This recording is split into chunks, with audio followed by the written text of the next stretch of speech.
शुरुआत में हम भारत में मौजूद काराकोरम पर्वत पे एक आदमी को देखते हैं जो कि वहाँ टेंट लगा के रात गुजार रहा था। तभी अचानक से उसे एक रोशनी नजर आती है। जब वो उसे चेक करने जाता है तो देखता है कि वहाँ पे एक बड़ा सा चमकदार गोला होता है।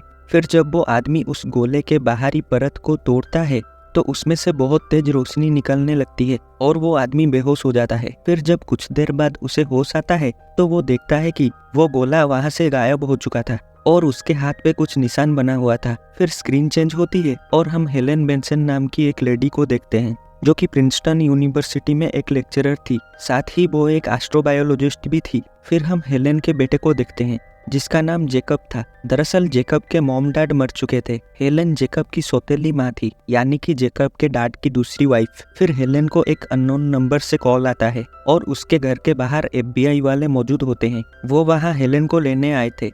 हेलेन को कुछ समझ नहीं आता। फिर वो जेकब को एक पड़ोसी औरत के पास छोड़ के FBI वालों के साथ जाती है। रास्ते में हेलेन उनसे पूछने की बहुत कोशिश करती है कि आखिर वो लोग उसे क्यों लेके जा रहे हैं, मगर वो लोग हेलेन को कुछ भी नहीं बताते। अब वो लोग हेलेन को लेके मिलिट्री बेस पे पहुंचते हैं जहाँ पे एक एयरक्राफ्ट उनका इंतजार कर रहा था। उस एयरक्राफ्ट में और भी बहुत से लोग मौजूद होते हैं और हैरानी की बात यह होती है कि उस एयरक्राफ्ट में जितने भी लोग मौजूद थे वो सबके सब साइंटिस्ट थे।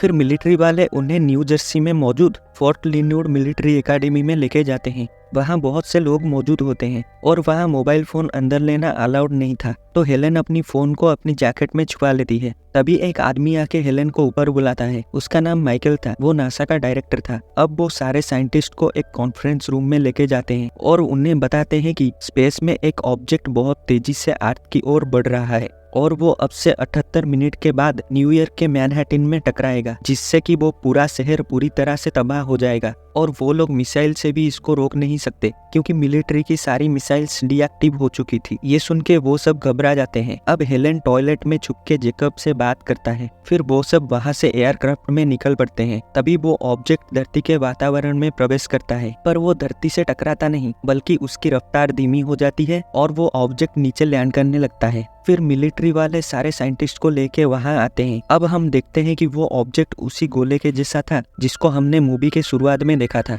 पर ये गोला उसके मुकाबले काफी बड़ा था और असल में ये गोला एक एलियन स्पेसशिप था। फिर अचानक से उस गोले में से एक एलियन बाहर आने लगता है और वो धीरे धीरे हेलेन की तरफ बढ़ने लगता है। तभी मिलिट्री का एक बंदा उस पे गोली चला देता है और वो एलियन वहीं पे नीचे गिर जाता है। फिर उस स्पेसशिप से एक बड़ा एलियन टेक बाहर आता है जो कि बिल्कुल एक रोबोट के जैसा दिख रहा था। फिर वो वहाँ से इलेक्ट्रोमैग्नेटिक पल्स को गायब कर देता है जिससे कि वहाँ की बिजली चली जाती है और सारी गाड़ियाँ और वेपन्स बंद पड़ जाते हैं। और अचानक से एक मैग्नेटिक वेव निकलती है जिससे सबके कानों में दर्द होने लगता है। फिर वो एलियन टेक जैसे ही हेलेन की ओर बढ़ता है तभी वो एलियन उसे रोक लेता है और वो एलियन टेक अपने आप ऑफ हो जाती है और वहाँ पे इलेक्ट्रिसिटी वापस आ जाती है। अब वो लोग उस एलियन को मिलिट्री के मेडिकल फैसिलिटी में लेके जाते हैं और एक सर्जन को बुलाते हैं ताकि वो उसके शरीर से गोली को निकाल सके। फिर वो सर्जन DNA टेस्ट के लिए पहले उसके शरीर से एक नमूना लेता है। अब वो देखता है कि उसके शरीर का बाहरी हिस्सा एक लेयर की तरह था और उसके अंदर धीरे धीरे हड्डियां और मांसपेशियां बन रही थी। अब जैसे ही वो सर्जन गोली को निकाल देता है तो उस एलियन का बाहरी परत अपने आप निकलने लगता है और फिर हम देखते हैं कि वो एलियन दिखने में बिल्कुल एक इंसान के जैसा लग रहा था। अब इस हादसे के बाद चारों ओर अफरा तफरी मच जाती है और उधर न्यूयॉर्क की गवर्नमेंट प्रेसिडेंट और वाइस प्रेसिडेंट की सेफ्टी के लिए उन्हें एक सेफ जगह पे शिफ्ट कर देते हैं और उनके गैर मौजूदगी में डिफेंस सेक्रेटरी इंचार्ज होती है और वो एक लेडी थी। फिर हमें पता चलता है कि स्पेस में मौजूद डिफेंस सैटेलाइट से इनका संपर्क टूट गया था और तो और वैसा गोला सिर्फ मैनहट्टन पे ही नहीं बल्कि धरती के और भी बहुत से जगह पे लैंड हुए थे और एलियंस ने डिफेंस सैटेलाइट के जरिए मिलिट्री के डिफेंस मेन फ्रेम कंप्यूटर्स तक पहुंच के उनके सारे डिफेंस को डीएक्टिव कर दिया था। इसीलिए डिफेंस मिसाइल्स भी डीएक्टिव हो चुकी थी। अब सेक्रेटरी लैब में पहुंचती है। यहाँ हमें पता चलता है कि वो एलियन पहले धरती पर आके इंसान का DNA सैंपल लेके गए होंगे। दरअसल हमने मूवी के स्टार्टिंग में काराकोरम पर्वत पे जो गोला देखा था वो दरअसल इन एलियंस का ही स्पेसशिप था और जिस आदमी के हाथों पे हमने एक निशान देखा था एलियंस ने उसी आदमी के शरीर से DNA सैंपल्स लिया था। और अब ये एलियन बहुत तेजी से बड़ा होने लगता है और अब वो पूरी तरह से एक इंसान बन चुका था और तो और इंसानों की तरह बोल भी सकता था और उसका नाम क्लाटू था। फिर जब सेक्रेटरी उससे धरती पे आने के उसके मकसद के बारे में पूछती है तो वो कुछ भी नहीं बताता। अब सेक्रेटरी उससे इंटरोगेट करने को कहती है पर माइकल इसके खिलाफ होता है, पर सेक्रेटरी उसकी बात नहीं सुनती और हेलेन को उससे बेहोशी का इंजेक्शन लगाने के लिए कहती है और वो लोग हेलेन को एक क्लासिफाइड सोल्यूशन देते हैं, पर हेलेन को उन पे शक था, इसीलिए वो चिपके से उस क्लासिफाइड सोल्यूशन को सलाइन सोल्यूशन से बदल देती है और फिर उसी सलाइन सोल्यूशन को क्लाटू पे लगाती है। फिर हेलेन उससे धीरे से वहाँ से भागने के लिए कहती है। अब मिलिट्री वाले हेलेन को वहाँ से ले जाते हैं और FBI वाले क्लाटू को इंटरोगेशन के लिए लेके जाते हैं, पर जो आदमी क्लाटू से इंटरोगेट करने आया था उसे करंट लगती है और क्लाटू उसे अपने कंट्रोल में ले लेता है। फिर क्लाटू उससे वहाँ से निकलने की जानकारी हासिल करता है और फिर वो एक मैग्नेटिक वेव छोड़ता है जिससे सभी FBI वालों के कानों में दर्द होने लगता है और वो सब बेहोश हो जाते हैं। अब हेलेन लैब से क्लाटू के उस ऑर्गेनिक सूट का सैंपल लेके वहाँ से चली जाती है। फिर क्लाटू भी मिलिट्री बेस से भाग जाता है। अब क्लाटू के जख्म से खून निकलने लगता है और अचानक से वो बेहोश हो जाता है। फिर होश आने के बाद वो एक पुलिस के जरिए हेलेन को वहाँ बुलाता है। फिर हेलेन क्लाटू को अपने साथ लेके चली जाती है और क्लाटू उससे वो सैंपल मांगता है। फिर क्लाटू जैसे ही उस सैंपल को उसके जख्म पे लगाता है तो उसका जख्म बिल्कुल ठीक हो जाता है। उधर मिलिट्री वाले फाइटर ड्रोन्स के जरिए उस एलियन टेक पर हमला करवाते हैं, पर वो एलियन टेक ड्रोन्स को खुद के कंट्रोल में लेके उनको ब्लास्ट कर देता है। फिर क्लाटू हेलेन को मैकडोनल्ड पे लेके जाता है। उधर एक बूढ़ा आदमी क्लाटू से मिलने आता है। दरअसल वो बूढ़ा आदमी भी एक एलियन ही था और उसको धरती पे इंसानों के बीच रहने के लिए भेजा गया था ताकि वो इंसानों के बारे में सब कुछ जान सके। उधर मिलिट्री वाले कंटेनमेंट पैनल से उस एलियन टेक को सील कर देते हैं। फिर क्लाटू हेलेन को कहीं दूर एक जंगल पे लेके जाता है और वो जंगल के अंदर चला जाता है। अब हेलेन भी उसके पीछे जाती है तो देखती है कि तालाब से वैसा ही एक गोला निकलता है और उसके अंदर बहुत सारे एनिमल्स और इंसेक्ट्स जा रहे थे और बिल्कुल यही चीज धरती के बाकी जगहों में भी हो रही थी। फिर हेलेन वापस कार में आ जाती है। अब जेकब हेलेन की बात नहीं सुनता और कार से उतर के जाने लगता है। तभी जंगल के अंदर से बहुत तेज रोशनी आती है और वो गोला वापस स्पेस में जाने लगता है और दुनिया भर में जो बाकी गोले मौजूद थे वो सब भी वापस जाने लगते हैं, पर मैनहट्टन का वो बड़ा गोला वापस नहीं जाता। दरअसल वो एलियंस धरती से सभी प्रकार के जीव जंतुओं को लेके जा रहे थे। अब जेकब जान जाता है कि वो आदमी यानी कि क्लाटू एक एलियन था। अब यहाँ पे हमें पता चलता है कि दरअसल आग धीरे धीरे खत्म हो रही थी और इसका कारण सिर्फ इंसान ही थे।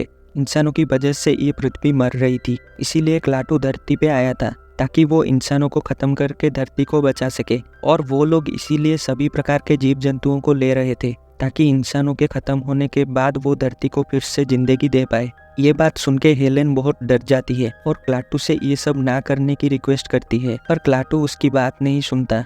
तभी एक पुलिस वाला वहाँ पे आता है तो क्लाटू उसे रोकने के लिए अपने पावर से गाड़ी के जरिए उसे टक्कर मार देता है जिससे कि वो पुलिस वाला मर जाता है, पर फिर क्लाटू उससे वापस जिंदा कर देता है। फिर हेलेन क्लाटू को लेके उसके प्रोफेसर के घर पे जाती है। वहाँ क्लाटू प्रोफेसर के सारे इक्वेशंस को सॉल्व कर देता है। फिर उन्हें भी पता चल जाता है कि क्लाटू एक एलियन है। इसी बीच जेकब टीवी से नंबर लेके पुलिस वालों को इन्फॉर्म कर देता है क्योंकि वो एलियंस को पसंद नहीं करता था और फिर मिलिट्री वाले वहाँ आने लगते हैं। फिर क्लाटू हेलेन और जेकब को लेके जंगल की ओर भागने लगता है, पर मिलिट्री वाले हेलेन को पकड़ के ले जाते हैं। फिर क्लाटू बाकी 2 हेलीकॉप्टर्स को अपने कंट्रोल में लेके उन्हें ब्लास्ट करवा देता है। उधर मिलिट्री वाले उस एलियन टेक को जांच करने के लिए उसमें ड्रिल करने जाते हैं तो वो एलियन टेक एक्टिव हो जाता है और उसके शरीर से कुछ पार्टिकल्स निकल के वहाँ पे सारे चीजों को मिटाने लगते हैं। फिर मिलिट्री वाले उस चैम्बर में फ्लेम थ्रो करते हैं पर उससे कुछ भी नहीं होता। अब वो एलियन टेक उन्हीं पार्टिकल्स में बदलने लगता है और वहाँ से बाहर निकल जाता है। फिर मिलिट्री वाले उस पे हमला करते हैं पर वो नहीं रुकता। दरअसल उस पे जितना हमला होता है वो पार्टिकल्स उतनी तेजी से दुगनी हो जाती है और वो अपने रास्ते में आई सारी चीजों को मिटाती चली जाती है। अब सेक्रेटरी हेलेन को छोड़ देती है ताकि वो क्लाटू को ये सब रोकने के लिए मना पाए। माइकल भी उसके साथ जाता है। उधर जेकब क्लाटू को लेके एक ग्रेवयार्ड पे पहुंचता है। दरअसल उधर जेकब के फादर की ग्रेव थी और वो क्लाटू से उनको जिंदा करने की रिक्वेस्ट करता है, पर क्लाटू उससे मना कर देता है क्योंकि ये मुमकिन नहीं था। तो जेकब दुखी होकर रोने लगता है। तभी वहाँ हेलेन आती है और जेकब को समझाती है। अब क्लाटू का मन बदल जाता है और इंसानों के प्रति उसके अंदर हमदर्दी आने लगती है। फिर वो इंसानों को एक मौका देने के बारे में सोचता है। उधर पूरी दुनिया में तबाही का सिलसिला शुरू हो चुका था। वो पार्टिकल्स धरती पे मौजूद इंसानों के बनाए सारे बेजान चीजों को मिटाने लगते हैं अब क्लाटू के कहने पे हेलेन और माइकल उस बड़े गोले के पास जाते हैं और जैसे ही वो लोग वहां पहुंचते हैं मिलिट्री उन पे हमला कर देती है, जिससे माइकल की डेथ हो जाती है। अब वो पार्टिकल्स इनके ओर बढ़ने लगती है तो ये तीनों भाग के एक ब्रिज के नीचे चले जाते हैं। तभी जेकब बेहोश हो जाता है क्योंकि उसके अंदर वो पार्टिकल्स घुस चुके थे और जेकब धीरे धीरे मर रहा था। और तो और हेलेन के अंदर भी वो पार्टिकल्स चले गए थे। फिर हेलेन के रिक्वेस्ट पर क्लाटू उन पार्टिकल्स को अपने शरीर में लेके उन दोनों की जान बचा लेता है। अब क्लाटू इस तबाही को रोकने के लिए उस गोले की ओर बढ़ने लगता है। हालांकि वो पार्टिकल्स उसे भी चोट पहुंचा रहे थे, पर वो अपने पावर से इस तबाही को रोक देता है। पर वो पार्टिकल्स क्लाटू को मार देते हैं। अब वो पार्टिकल्स डीएक्टिव होकर नीचे गिर जाते हैं और तबाही का सिलसिला यहीं पे रुक जाती है। फिर वो गोला चमकने लगता है और वहां से स्पेस की ओर जाने लगता है। इसी के साथ ये मूवी यहीं पे ख़त्म होती है। अगर आपको वीडियो पसंद आई तो वीडियो को एक लाइक और चैनल को सब्सक्राइब कर देना।